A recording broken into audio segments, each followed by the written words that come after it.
Hello students, how are you all? Hope fine. I'm also fine here.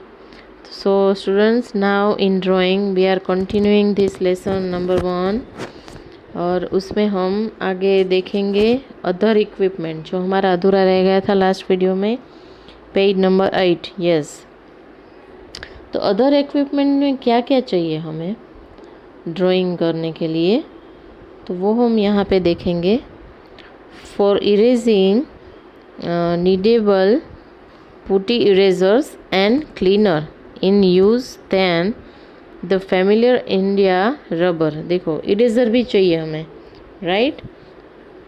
Use sharp knife और safety blade for sharpening pencils. Pencil को sharp करने के लिए आपको knife भी चाहिए। देखो यहाँ पे ये पिक्चर में दिखाया गया है, can you see? Yes, this is knife. तो ये जो नाइफ है वो भी आपको शार्पनिंग के लिए चाहिए, और तो इरेज़र भी चाहिए। ये सब आपका बहुत ही ज़रूरी होता है। उसके बाद है कलर्ड पेंसिल, ये भी ज़रूरी है। Coloured pencil are made from the mixture of clay. वो अलग अलग कलर की जो क्ले होती है उसके मिक्सचर से, पिगमेंट से ये बनती है। उसमें गम भी होता है, सॉक्ड इन वैक्स कलर भी हमें पता है, वो भी ज़रूरी है। तो there has been enormous increase in the variety of coloured pencil. आजकल तो बहुत सारी कलर्ड पेंसिल अलग अलग टाइप की मिलती है, पेस्टल कलर भी मिलते हैं। तो you can now obtain water colour pencils allowing you to dissolve or partially dissolve the colors on the paper with water. Ordinary colored pencil differ according to the manufacturer and the series you choose. जो ordinary colour होता है उसका भी आपको कैसे manufacture की गई है उसको आपको चूज़ करने में भी बहुत ही ध्यान रखना पड़ेगा। Some of them are waxy and extra hard, बहुत हार्ड भी होती है एक्स्ट्रा, कोई वैक्सी होती है। अदर आर सॉफ्ट, कोई सॉफ्ट है, क्रम्बली है। Approaching the pastel pencils in a texture and effect के लिए वो टेक्सचर पेंसिल्स भी बहुत ही अच्छी रहती है। देखो यहाँ पे, हाँ, you can buy ordinary coloured pencils individually on in sets up to 72 colours. अब तो बहुत सारे कलर्स में भी ये मिलती है। Children's and general purpose coloured pencil और are all right for quick sketching and drawing. जो छोटे थे जब आप सिर्फ 12 कलर यूज़ करते थे, डू यू रिमेम्बर ना, वैक्स कलर। लेकिन जैसे आप बड़े होते जाते हो, कलर की जो आपको नॉलेज मिलती जाती है, तो आप और आपको लगता है कि नहीं ये कलर नहीं, अब हमें दूसरे कलर भी लेने हैं। तो आजकल अभी 72 कलर वाले भी पेंसिल कलर मिलते हैं, अवेलेबल है, तो वो भी हम ले सकते हैं। They are less refined than those mode made specifically for use in the studio. उसके लिए स्पेशल वो बनाई जाती है जो आप इस अच्छे से उसका इफ़ेक्ट हो जा सके ड्राइंग में, इसलिए। उसके बाद है pastel colour. The so called soft pastels are made from power pigment bound. वो भी गम पावर पिगमेंट बाउंड उसको मिक्स करके वो स्टिक बनाई जाती है, वो pencils pastel colours. They can be square और राउंड, वो स्क्वायर भी हो सकते हैं और राउंड भी हो सकते हैं। Some pastel come in 3 grade: soft, medium and hard. Harder pastel are mixed with extra gum. उसमें एक्स्ट्रा गम होता है। जो मीडियम वाला होता है उसमें गम की मात्रा कम हो जाती है। एंड जो softest pastel are the brightest, soft होते वो ब्राइटर होते हैं। उसके बाद है चूजिंग अ पेपर और फॉर पेस्टल कलर यूज़ करने के लिए पेपर को चूज़ करना ज़रूरी है।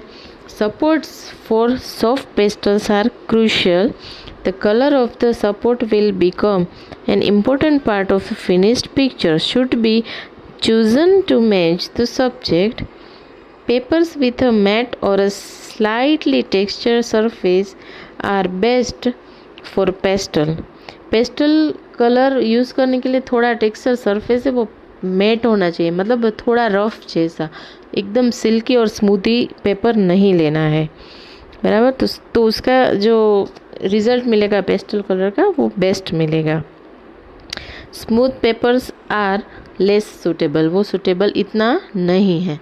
नेक्स्ट पेज में आप जाओ तो नेक्स्ट पेज में है ड्राइंग टर्म्स। तो ये ड्राइंग टर्म्स क्या है वो हम देखेंगे। हाँ, उसको थोड़ा बड़ा करते हैं। पेज नंबर 9 पे गए। Shape and form. By shape we में mean two dimensional character of any object. उसका डायमेंशन है वो ज़रूरी है। जैसे कि यहाँ पे हम देखते हैं कि this is a circle, right, but circle है तो उसका बॉल है एग्जाम्पल, तो बॉल है वो सर्कल का एक एग्जाम्पल है, लेकिन ये बॉल जो दिख रहा है आपको ये आगे की तरफ है, उसके पीछे की तरफ हमें नहीं दिख रहा है, राइट। वैसे ही सेम ये जो है दिस इज़ अ ट्रायंगल। देखो ये है ट्रायंगल, राइट, लेकिन ये शेप है। अगर ट्रायंगल का कोई ये प्रिज्म है, ये एक एग्जाम्पल है, तो प्रिज्म का आगे का डायमेंशन और पीछे का ये हम तीनों नहीं देख सकते, लेकिन यहाँ पे जो ड्राइंग किया है ऐसे, तो मतलब कि आपको यहाँ के उसकी दूसरी साइड भी दिख रही है, अंडरस्टूड। तो ये उसका डायमेंशन जो ड्रॉ करके दिखाना इट इज़ वेरी नेसेसरी और ये बहुत इम्पोर्टेंट पार्ट है, बराबर। उसके बाद है स्पेस। तो space is also necessary. Space in other sense refer to the area which is used in painting. देखो एक एग्जांपल दे रही हूँ कि ये पिक्चर है ये वाला, आप देखो तो यहाँ पे ट्री है, फिर यहाँ पे हाउस है, यहाँ पे नदी है, राइट। अगर ये जो ट्री है इसके नज़दीक किया होता, ये जो हाउस है उसको थोड़ा दूर ड्रॉ कर सकते थे। मतलब ये जो छोटी छोटी चीज़ें हैं, स्पेस, तो पिक्चर में स्पेस कहाँ कैसे रखनी है ये बहुत ज़रूरी है।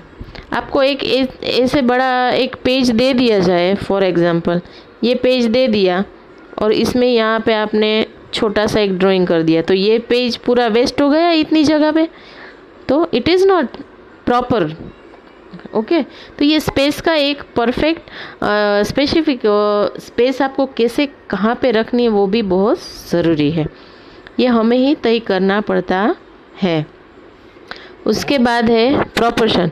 इन drawing proportion means the I measurement of various sizes, shapes and position of the parts of the subject. It is the ratio of comparison of one part to another. मतलब यहाँ पे जो एक दिया है कि आपको बैकग्राउंड वगैरह स्ट्रेट कर्व्ड टर्न्स वो सब कैसे करना है, तो ये यहाँ पे एक बेस्ट एग्जाम्पल है। यहाँ पे 3 और 4 बिल्डिंग दिख रही है। पर्सपेक्टिव में यही है। Imagine standing in the middle of a completely straight road. This is the road, देख रहे हो ये रोड है। तो ये रोड यहाँ पे देखो, आप फिर से आपको दिखा रही हूँ, यहाँ पे ये ब्रॉड है और जैसे ही ये ऐसे ड्रॉ किया है, मतलब क्या कि ये दूर का एरिया है। ये रोड यहाँ से स्टार्ट होता है और धीरे धीरे जाके यहाँ पे ख़त्म हो रहा है। इट मीन्स यहाँ पे थोड़ा वो कंप्रेस हो गया, मतलब छोटा हो गया ना रोड दिखने में, क्योंकि वो दूर का विज़न है। तो ये ड्रॉ करने में आपको बहुत ज़रूरी है कि आपको कैसे आपको पिक्चर ड्रॉ करना है।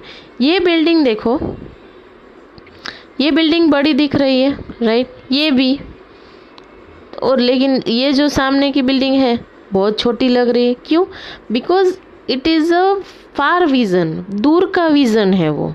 समझ में आया ना?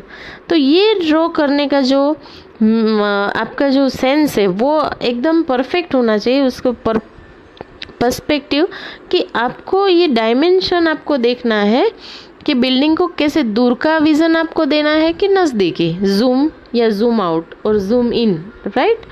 तो ये बहुत ज़रूरी है। तो आपने मोस्टली ये पॉइंट हमने ड्राइंग में देख लिए है। नेक्स्ट वीडियो में मैं आपको ड्राइंग का कैसे करना है थोड़ा होमवर्क भी देने वाली हूँ। तो I hope you understand this lesson very well. Theory it is very necessary. Thank you very much, students.